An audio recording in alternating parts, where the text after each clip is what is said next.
evening, everyone. We'd like to welcome you to the Guthrie Public Schools Board of Education monthly meeting for October 9th, 2017. Can we have roll call, please? Pennington. Here. Davis. Present. Watts. Here. Smedley. Here. Salee. Here. Pearson. Here. Bennett Johnson. Here. Madam President, we have a quorum. Thank you. Please join me in the Pledge of Allegiance.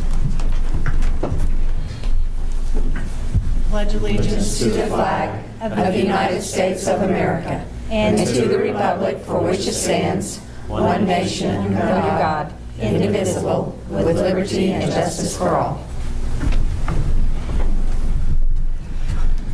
As we prepare for this meeting, could you please join me in a moment of silence?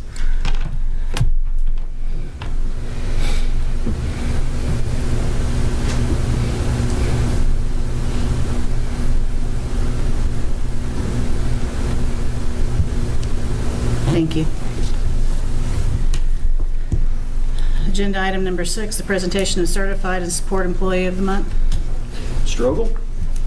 We're going to back up 1 month to August. Our certified employee month was unable to join us last month, and so presenting will be Stacy Johnston and Brenda Brandon. Please come up with her. We'll be presenting a plaque and a Sonic gift card in the amount of $25.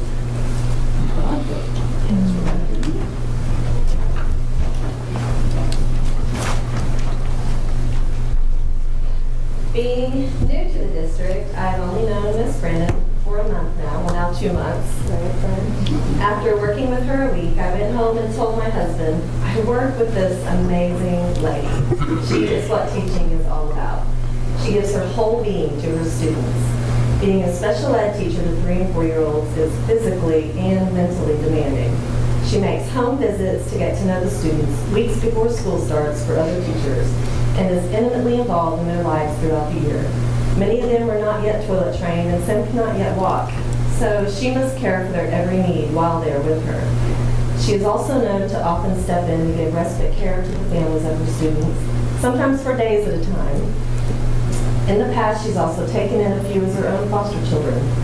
I am moved to tears to think how blessed these children are to have Miss Brandon care for them so lovingly and wholly as they're introduced to school life, all the while being a wonderful mommy to her own 3 kids and a wife. Thank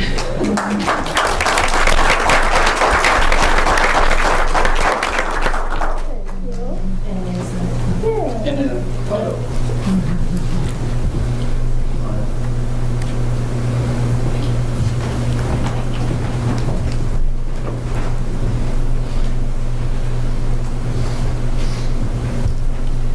Now our certified employee of the month for September, Angie Symington, and she nominated Clay Drake.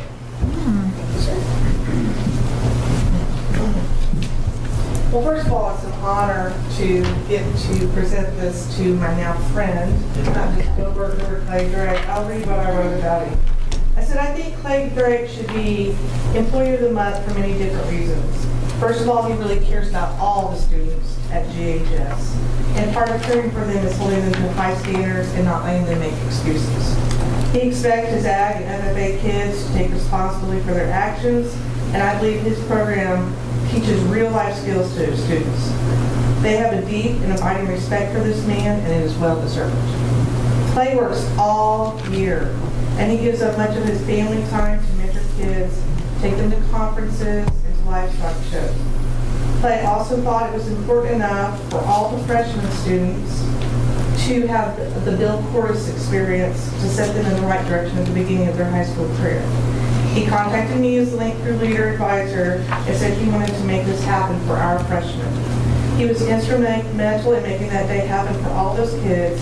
This man has a huge love for our community, our kids. He is a kind soul and a true servant's heart.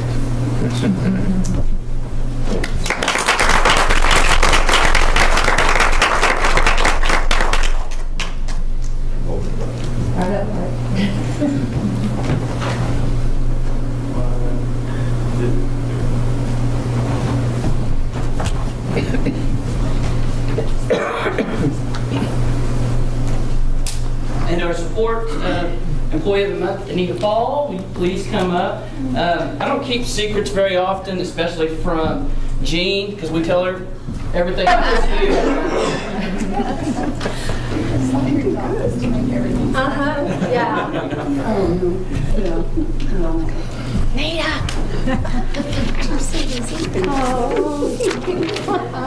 I nominated Jean because she's just been given several new responsibilities this year due to the retirement of some of the various employees at our building.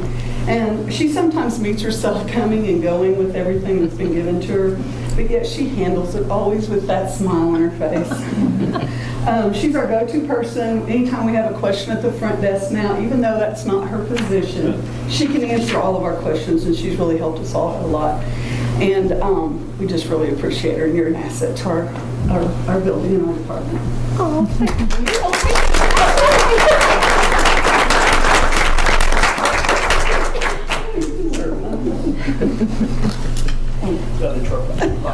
There you go.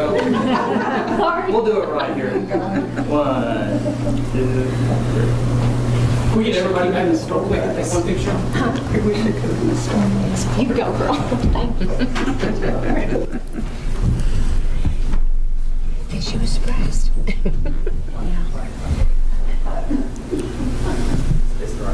One, 2.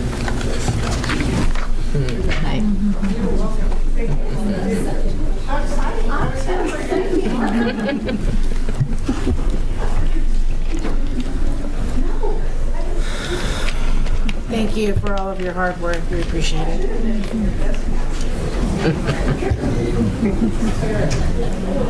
Turn my microphones on. Good. You're going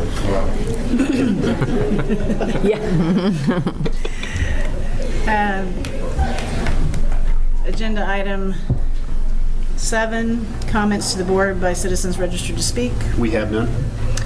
Comments to the board by board members. Agenda item number 8, superintendent's report. Be brief this month. We completed a successful homecoming with full house at Jelsma Stadium.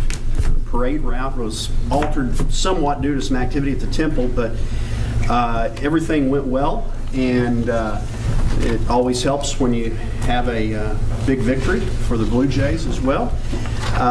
One thing that I did want to mention, this was the first time, I think, in many years that we had dismissed school for homecoming festivities. We dismissed at 1:10. And at least the early discussions, and I'm sure we'll have an in-depth discussion tomorrow at Administrative Council about this, but the early discussions with the principals was that it was successful.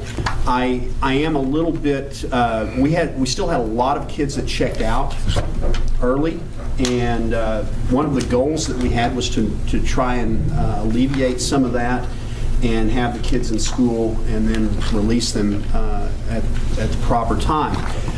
But talking at dinner about that scenario, and being a parent and talking to a mom at home about that, I'm thinking that some of that concern may have been the challenge of pickup and the lines at some of our sites. And so anyway, long story short, it was successful, and we will have a complete debrief tomorrow at Administrative Council on that.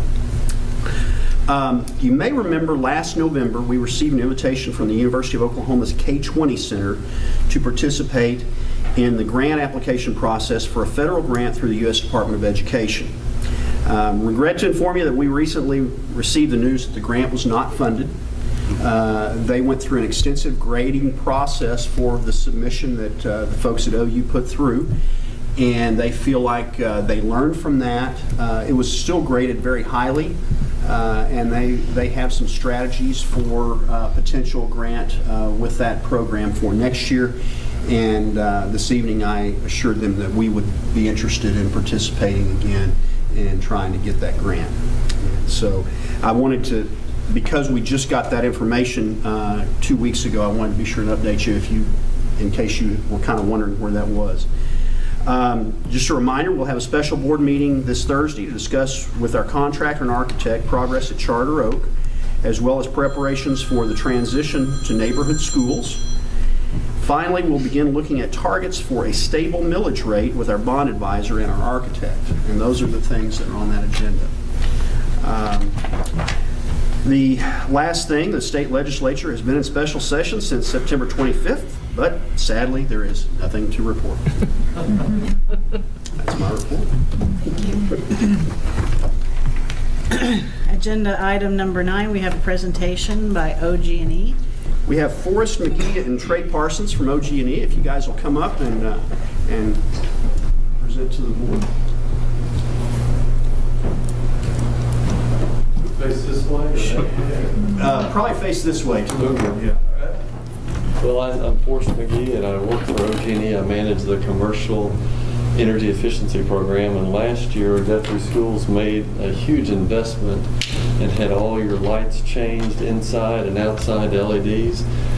And this check represents the amount that the contractor, Oklahoma LED, took off of your invoice, which is a wise way to do that versus spending the money and then a month later getting a check from OG&E and then taking care of that. So we just wanted to make a big deal out of it because it is a big deal. Yes. And this also, we talked to Travis about this a few minutes ago, but the lack of the savings in labor and buying fluorescent bulbs and buying ballast and buying outside lighting, you're going to see the savings for 15, 20 years because LEDs will last so long.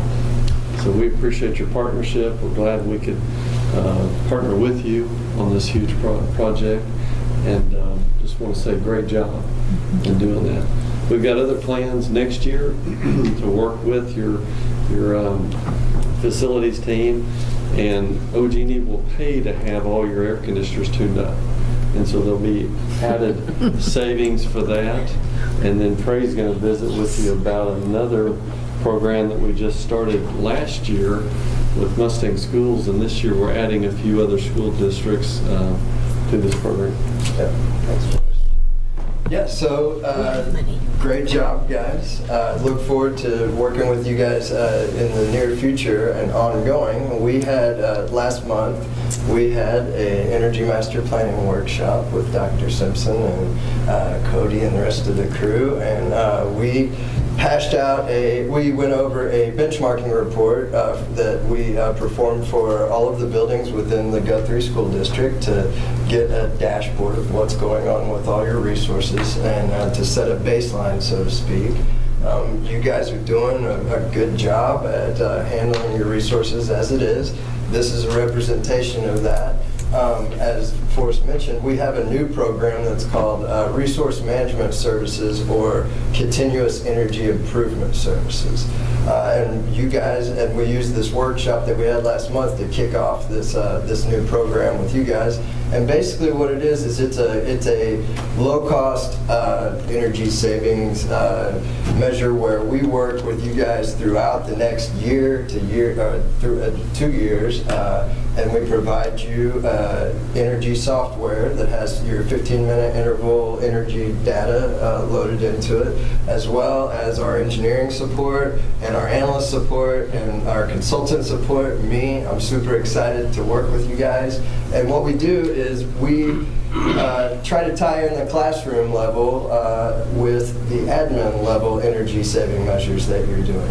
So we do that through a lot of different things like watching what's going on a weekly basis and analyzing the data and just distributing that data throughout the district to the principals. And then we'll do things like we'll run some poster contests with the kids, and we're going to get them. We have got some curriculum that we're going to try to tie into the program to get the kids and the teachers and the principals all in on this energy efficiency journey that you guys are on. And when this happens, along with the major retrofits, then you get a holistic energy savings program that I see Guthrie Public Schools queued up for great success in that. Just to give you an example, just a taste, we did a pilot program with Mustang Public Schools last year, and they saved approximately $70,000 worth of energy just in behavioral measures.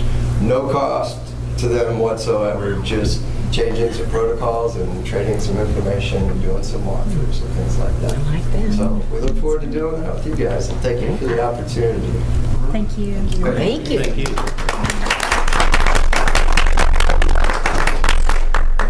Hey, Forrest, let's get a Yeah, can I get a picture with you guys? Yeah. That's we were wondering how much we had saved. That is great.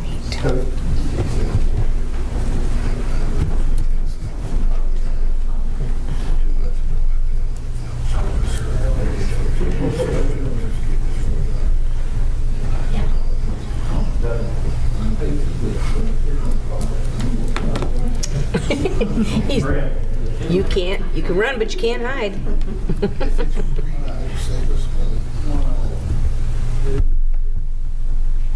Hey. Yeah, we like that. Thank you. That's nice. Thank you, gentlemen, for making the trip out here. Appreciate it. That sure looks good, doesn't it? Wow.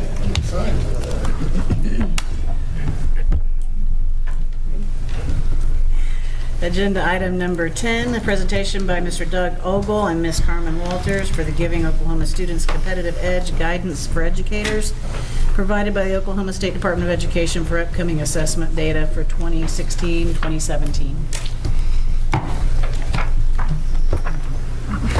Ms. Walters and I wish we had the presentation of giving money back for we have an opportunity to talk about some testing that we are getting ready to receive Wednesday as our prelim scores for last year's test. And so the State Department has provided some slides.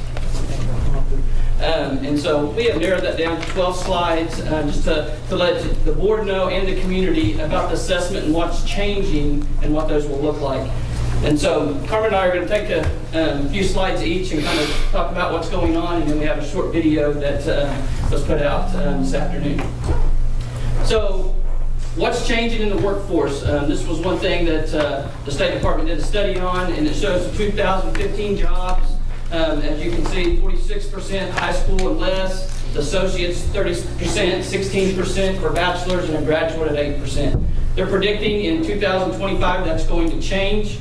And you can see that the high school and less is 23%, but the big growth is going to be on that associate, certificate, and credentials. So all your licensing, going to career techs and getting a trade, and those are going to be big. And so that is leading to some of the changes with our assessments.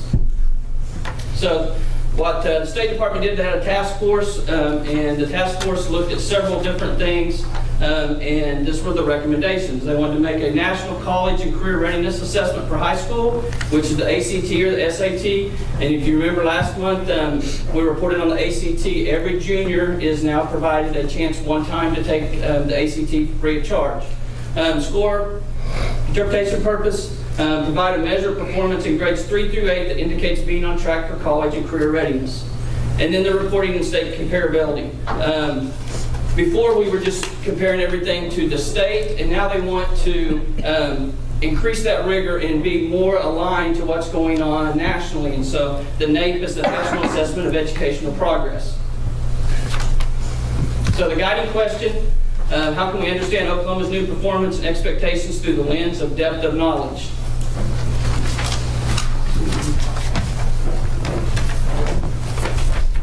Okay, so when we're looking at depth of knowledge,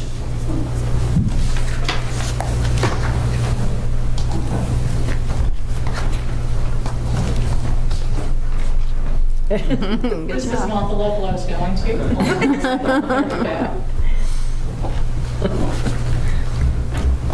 Okay, all right. DOK, we talked about it kind of earlier. That's the acronym for the depth of knowledge. And you'll often hear it when you're hearing a lot about the testing. That's the DOK level. When they were looking at it, there are 3 different levels now going to 4. And it starts at an easier level of understanding, and then it gets complex as you move up the hierarchy. When level 1, that's just basic information in a state testing question. That's going to be just, can you recall what I asked you in the question? When you get to level 2, you're going to start using more of your processing skills. It's going to be more of just a one recall. You'll have to tie it to something. When you get to level 3, you're going to have to get in those higher level mental processing. You're going to have to look and kind of predict what would happen, what's the reasoning on it, and it just kind of gets a little to the higher level. When you get to the level 4, that's very complex reasoning. It takes maybe a hypothesis, it takes planning, it takes what if this scenario happens, and it's going in and breaking that situation down, but not just ending it, but looking at how you could continue that and tie it to something else. It's a multifaceted question when you're looking at that. As you can see with the old PASS, most of our questions came from a depth of knowledge 1 and 2. So you can see that about 86% came from those lower levels. And as we move to the new Oklahoma academic standards, you can see that that has changed. We still have similar in the depth of knowledge 1 at the 23, but look at when you get to depth of knowledge 3 and depth of knowledge 4 that we had not had before. And so you have really increased your intensity there, which is going to basically increase the rigor of that test. As we kind of move forward, what'll look different moving forward? When you start off and we're looking at performance level, Doug talked to you about the NAEP. That's for the 4th and 8th grade students. Basically, they go in, they take this test, and that lets us know as Oklahoma, where do we rank as an Oklahoma state to the national average. And it had the 4 different categories, similar to what we have on the state scores. And it did the advanced proficient, and then it did basic and below basic. So as we move forward, the limited knowledge that we're used to in the unsatisfactory is going to be more tied to what you see on a national norm test like the NAEP, where it's going to be, okay, they're developing it on limited knowledge. They've got a little bit, but they're not there. And then on the unsatisfactory, they're at a very beginning level. And so that's kind of like that emerging level where you can only go up from there. All right.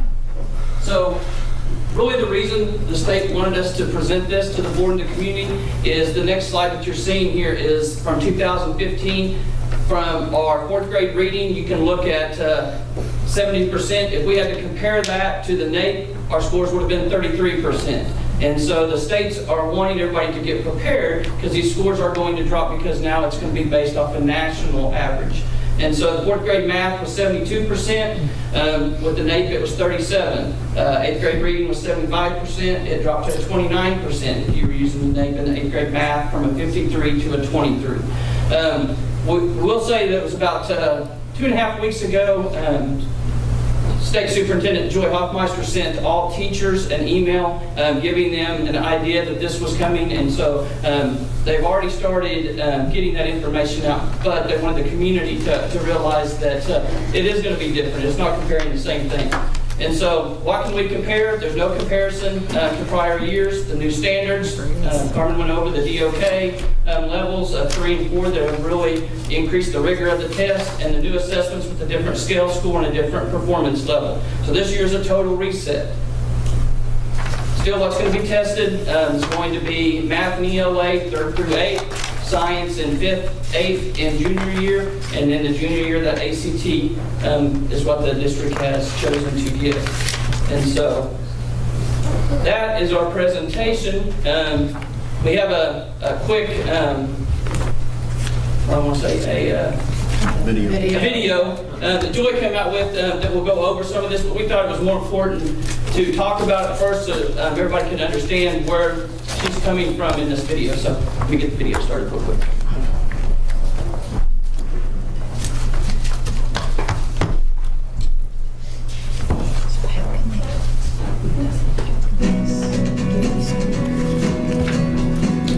There are academic standards in a number of subjects, and in the past year, we have set new standards for math and English language arts.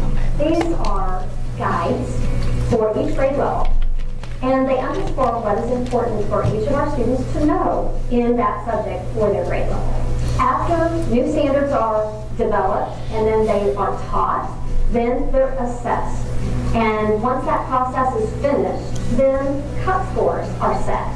Now simply, cut scores are where you make a decision on what is proficient and what is not.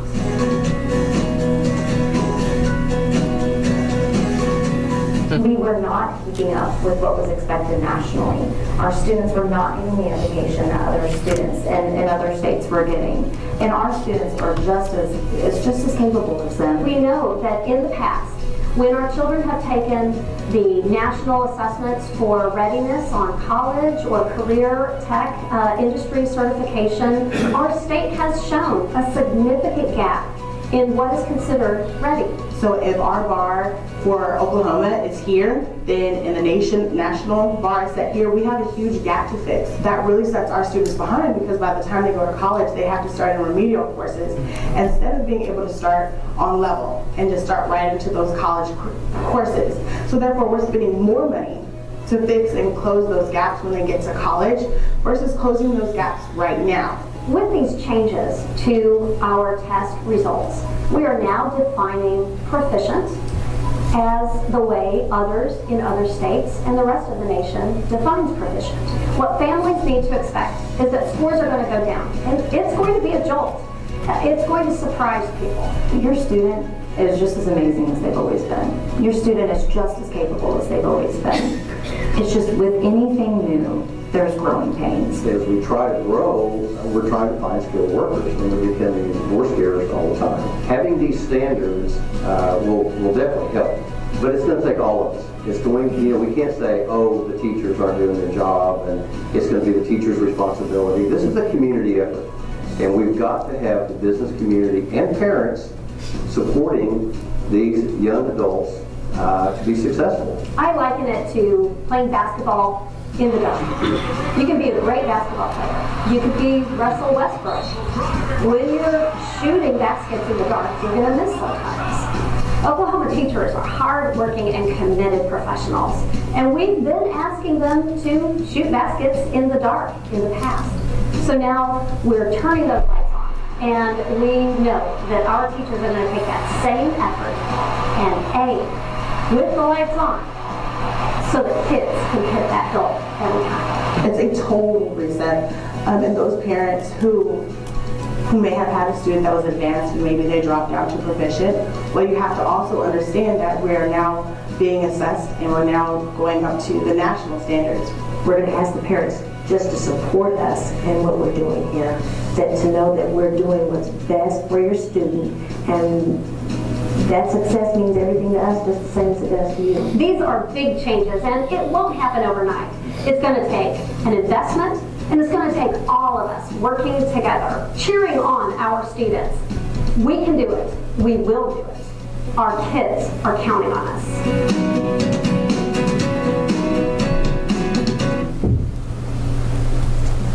I think kind of with that conclusion of everything, that kind of just did a nice little summative of what we went over. Are there any questions that either Doug or I can answer for any of you?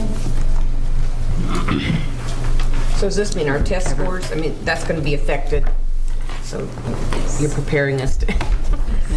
But the national assessment, I mean, who compiled that? I mean, it's just something from every school around the nation, so we can all be, and we need to be It's very similar more competitive. to the, the ACT, and it's similar to the NAEP, and then Okay. states now with moving forward with SF, Every Student Succeeds Act versus the No Child Left Behind. Part of that is how are you going to increase the rigor as a state, and so we're waiting for them to approve our draft that we have sent to them as a state. Oh, okay. We are, okay. All right, thank you. Thank you. No, I was going to make a statement. Yeah. Go for it, Jennifer. I'm going to speak as an individual, not as board president, because this is my opinion. I've already shared with Doug and Carmen in committee meeting. One of my concerns with this new evaluation program is that we're going to be evaluated on a national level. With that said, I'm not worried about that. I know our teachers, our administrators work hard to educate our students. What concerns me is that Oklahoma voted specifically not to follow the Common Core standards that had been pushed from a national level. And now we're kind of moving back towards that. And one of the concerns that I have is that all of the national evaluation programs, SAT, ACT, all of your testing programs are being aligned also with Common Core education. And we specifically as a state said we're opposed to that. So my concern, or my heart is out to the parents and teachers and students that are going through this. Do not be disheartened by the scores that you see that we're going to get. We've already been forewarned that we're not where they think we need to be. So as an individual, I applaud you for your hard work and your efforts. Do not be discouraged. And on a personal level, I will be probably making an appointment with Joy Hoffmeister. So that's just my opinion. Please do not hold the board responsible for that. And thank you guys for putting the presentation together.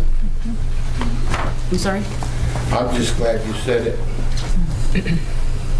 I think we're all a little bit discouraged by it because we feel like we just keep adding things to the teachers and we don't let the teachers just teach. And here we are, we're going to teach to another test. And just let you all know the administration and the teachers, we're all behind you and we're sorry they keep changing on you every year.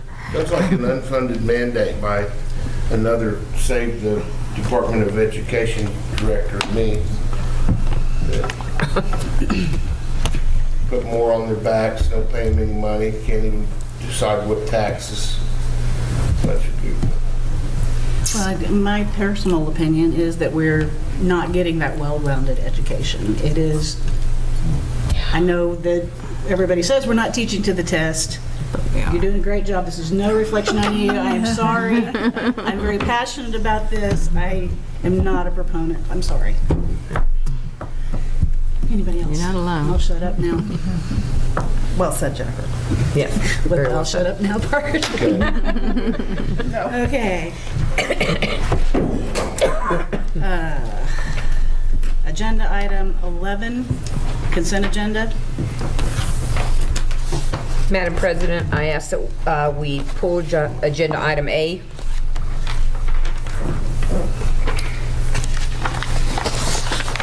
I make a motion we approve consent agenda less item 11A. Second. Did you get a? Okay. Roll call, please. Pennington. Yes. Davis. Yes. Watts. Yes. Smedley. Yes. Salee. Yes. Pearson. Yes. Bennett Johnson. Yes. 7 ayes, 0 nays. I make a motion that Okay. we approve consent agenda item 11A. Second. Roll call, please. Pennington. Yes. Davis. Yes. Watts. Abstain? Smedley. Yes. Salee. Yes. Pearson. Yes. Bennett Johnson. Abstain. 5 ayes, 2 abstentions. Agenda item 12, our business agenda 12A, discussion and possible action regarding the 2017-2018 school budget. Ms. Chappell?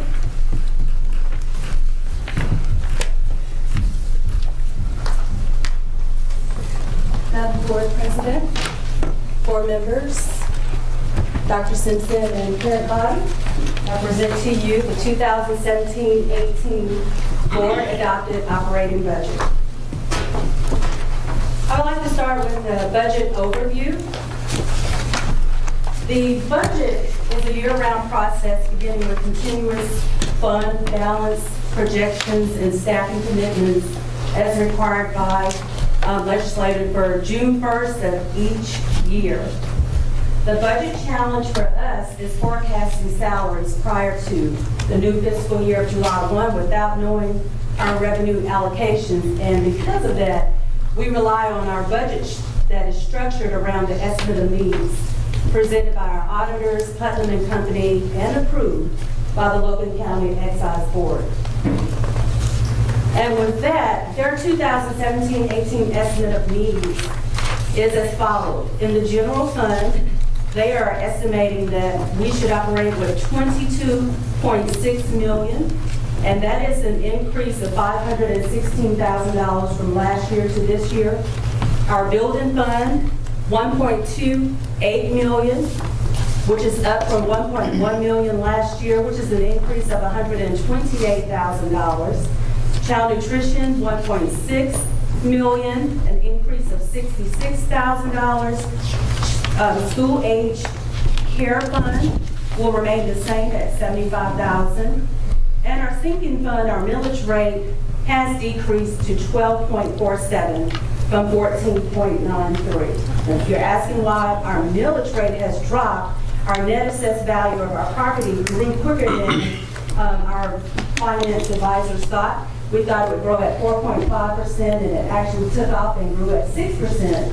So we require less levy now to carry that debt. Our revenue sources are mainly, we are funded mostly by our state aid. As you can see, it's 64%, or not see is dark. And then 24% from our local sources.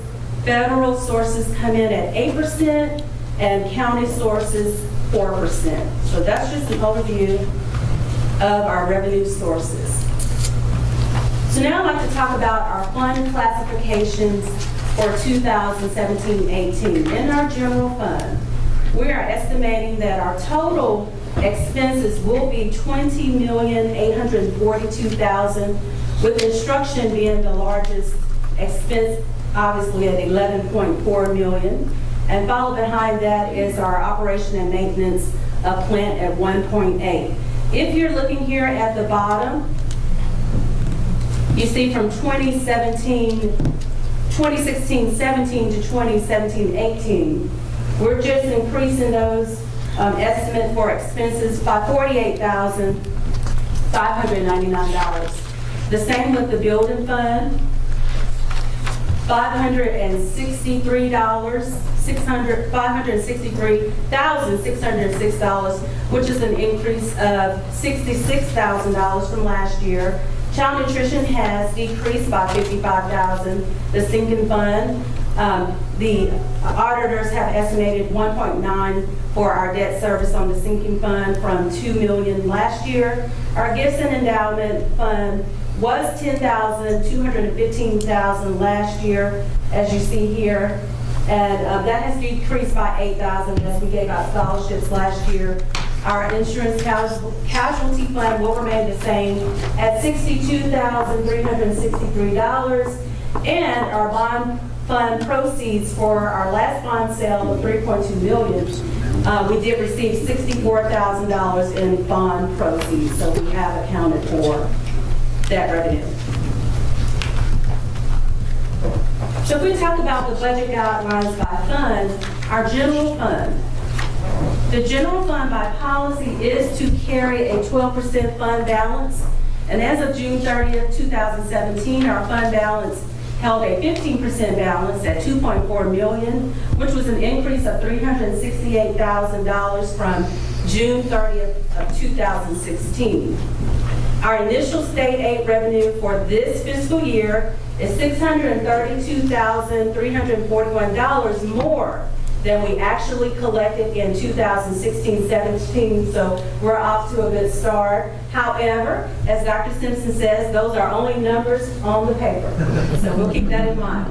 Our midterm allocations in December will result in a decrease in our revenue due to our increased net value assessment that I just spoke of in 2017. And so that decrease will be approximately $280,000, because for every million that you go up, your deficit is $35,000. So we roughly went from 140, we're at 145 million from 137 million. So that's 280,000. But if you go back to page 1, where, well, not page 1, but page 3, where our estimate of needs, they show that our ad valorem tax estimates for this year will increase $267,000. So with our deficit or our revenue loss of 280 and their estimate of 267, we're looking at a wash per se.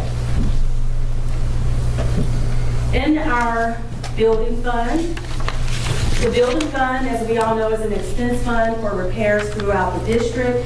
Their funds are derived from proceeds of the 5 mil building fund levy, along with the prior year carry forward. For FY 17-18, our carry forward revenues are projected to be $679,551, which is an increase of approximately $72,000 from year-end 2016-17. And so the year-end revenue or carry forward was $607,000. So we're definitely trying to grow this fund every year. So let's take a look at our general fund revenue by analysis. If you look at the screen, this is a 3-year snapshot of our projected and actual revenues we have received. In 2016,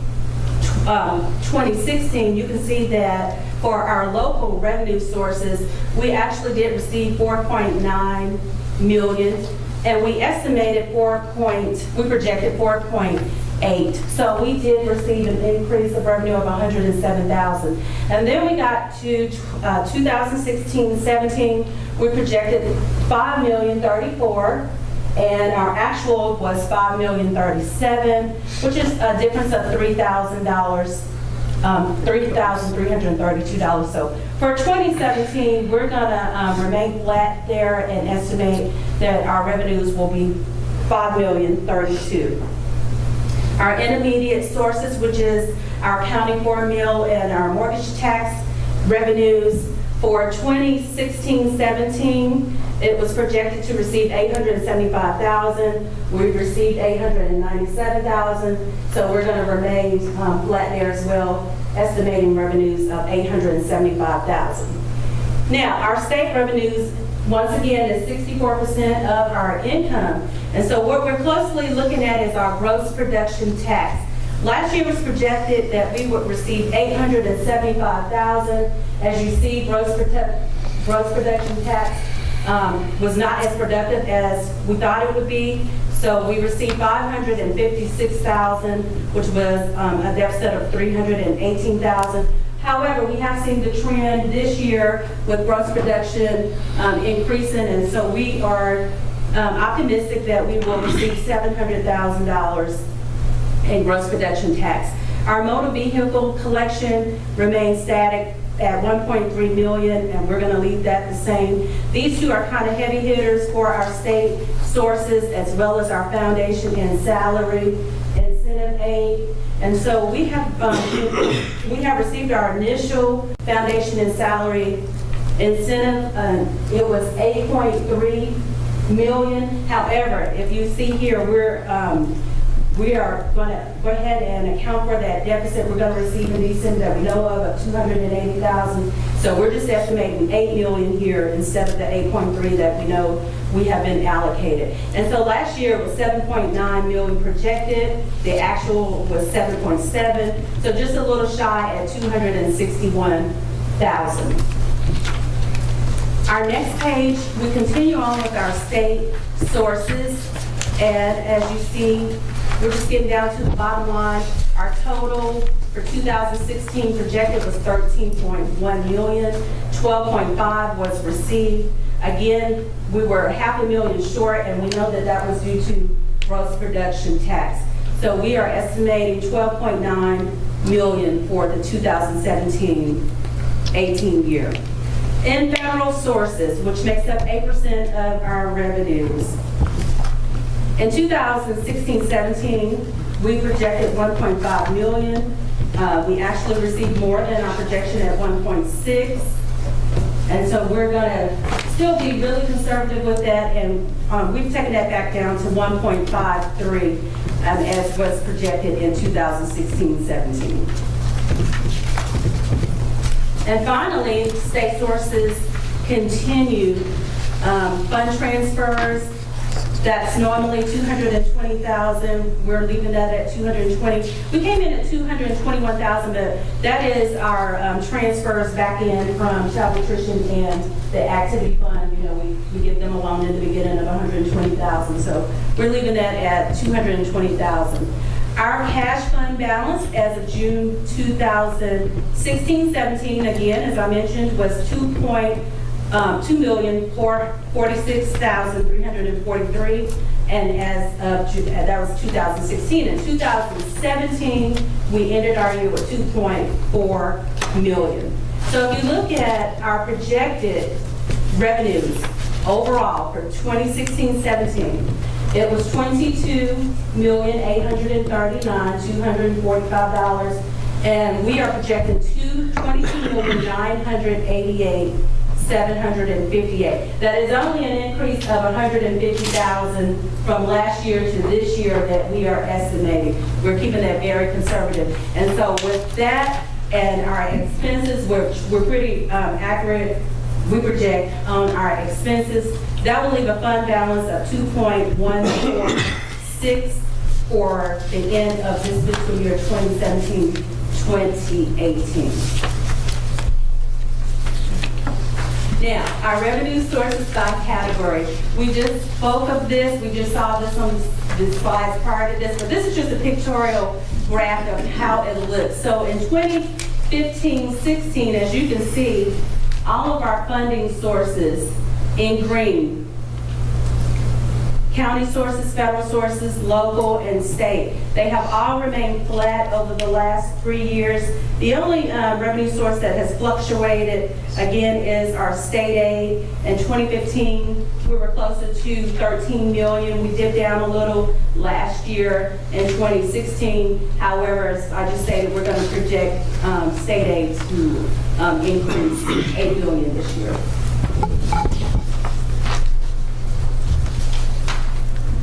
Our general fund fixed discretionary costs. This is a snapshot for you just to see what our actual costs were for last year and what we're projecting for this year. And as you can see, our salaries and benefits, they cost the district roughly 88% of our budget. We're estimating 87% this year. There is an increase in there of about $360,000.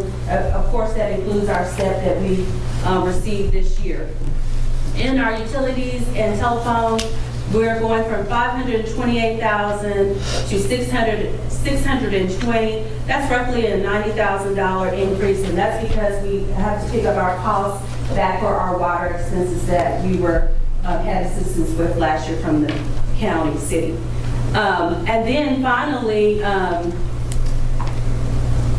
the other amounts are basically the same. I want to note here that our discretionary costs last year, we had 3.7% of discretionary costs that we were able to expense for the district. This year that has increased to 4.76. So we're doing a little better on our discretionary costs. And so again, we have that magic number there, $20,842,000 that we are estimating for our expenses. And with that, I conclude my presentation. Any questions? I would add a couple things here. Obviously, I've been maybe a little bit more involved this year in putting the budget together because of the transition from Mr. Schultz. Our revenue is very conservative. And our projected expenses, budget figures were also conservative. The area that we are monitoring the closest is the gross production collections. But remember, and I caution the board on this, as that goes up, it's a chargeable the next year on state aid. And remember, we got hit from both directions in a negative fashion in 2016 when the gross production, we were charged for it and the collections were very low. And so if the collections are good in the gross production above our budget figures, obviously that is a one-time money. That's not recurring revenue because we will be charged for it the next year. So I issue that caveat with some of the variables to try and control for it. It looks really good. Thank you. I had a question on the local sources ad valorem. So it looks like the actual growth, 16 to 17 was 3%. But you said there was an ad valorem growth, an actual growth of 6%, I guess, which is why our... Page on. Page 8, sorry. So, our sinking fund, our mill levy is low because of stronger than expected ad valorem growth. So I'm wondering, just kind of curious why we actually fell short of our projections on ad valorem growth in 16 and 17 on page 8. Does that make sense, what I'm looking at there? So if you look at 2016, 2017 actual, looks like we actually had a 3% ad valorem growth. We fell short just a bit, the difference there fell short just a little bit of our projection. But I think you said we've had very favorable ad valorem growth because we've exceeded our expected NAV growth. So am I comparing apples to oranges there?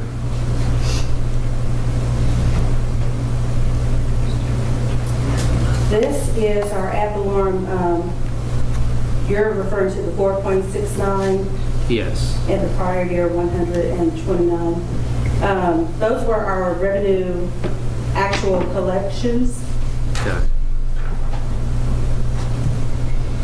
And the 145 million is our assessed net value for the end of that year.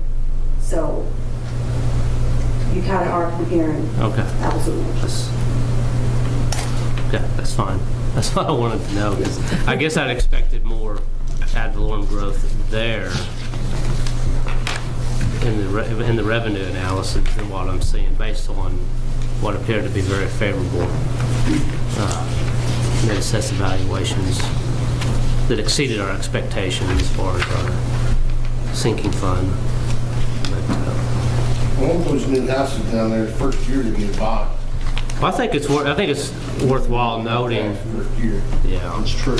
Well, I think it's worth noting, that the millage levy is much lower than predicted because this district made very conservative estimates, so that our taxpayers, we were being honest with them, and they would not see anything north of 15 mills like we tried to promise. So, kudos to you guys and this board and Mike. We're doing a very good job there. I'm sure that will generate some robust discussion Thursday evening. Well, yes. Thank you, Michelle, for making it easy to understand. Well, easier to understand. Maybe not easy.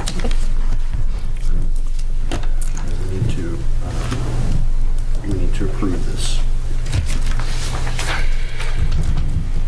So we have a motion. Madam President, I move that we approve the 2017-2018 school budget. Second. Roll call, please. Pennington. Yes. Davis. Yes. Watts. Yes. Smedley. Yes. Salee. Yes. Pearson. Yes. Bennett Johnson. Yes. 7 ayes, 0 nays. Agenda item 12B, recommendation, consideration, action to approve appropriations of the 2017 bond fund proceeds. Ms. Chappell?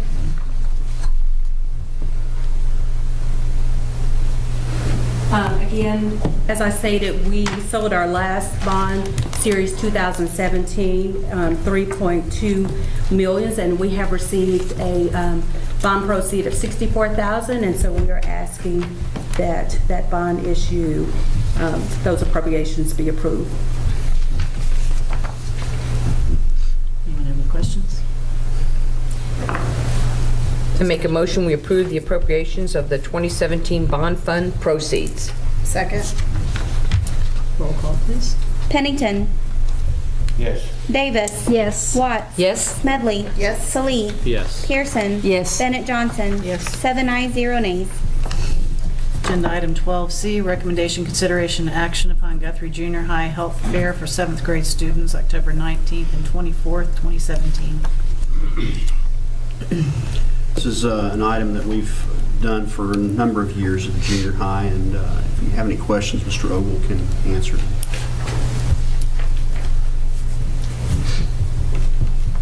I make a motion that we approve the Guthrie Junior High Health Fair for 7th grade students, October 19th and 24th. Second. Roll call, please. Pennington. Yes. Davis. Yes. Watts. Yes. Smedley. Yes. Salee. Yes. Pearson. Yes. Bennett Johnson. Yes. 7 ayes, 0 nays. Agenda item 12D, recommendation, consideration, and action to approve the transcription of math and science credit options taught at Meridian Technology Center. This is an annual item as we utilize Meridian Technology Center for students that take courses there that we also offer at Guthrie High School. The board is required to authorize that transcription as Guthrie High School credit. I move that we approve the transcription of math and science credit options taught at Meridian Technology Center. Second? Roll call, please. Pennington. Yes. Davis. Yes. Watts. Yes. Smedley. Yes. Salee. Yes. Pearson. Yes. Bennett Johnson. Yes. 7 ayes, 0 nays. Agenda item 12E, recommendation, consideration, action upon adopting the Logan County Natural Hazard Mitigation Plan.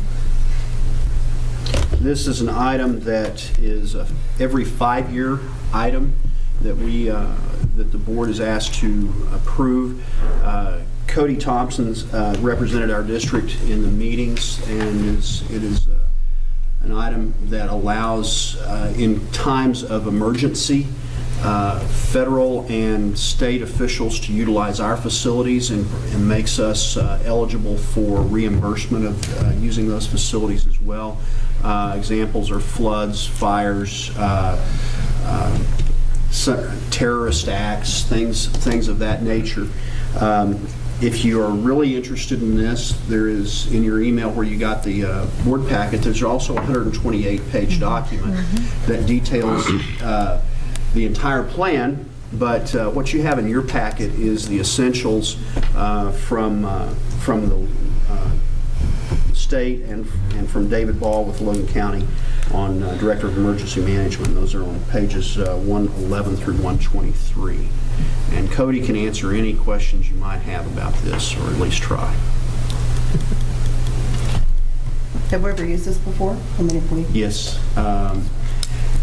And this was prior to my arrival, but I know that way back when Banner was still a school and property of us, that was a Red Cross center in times when the cottonwood would get out and things like that. Madam President, I make a motion we approve the natural hazard mitigation plan. Second. Roll call, please. Pennington. Yes. Davis. Yes. Watts. Yes. Smedley. Yes. Salee. Yes. Pearson. Yes. Bennett Johnson. Yes. 7 ayes, 0 nays.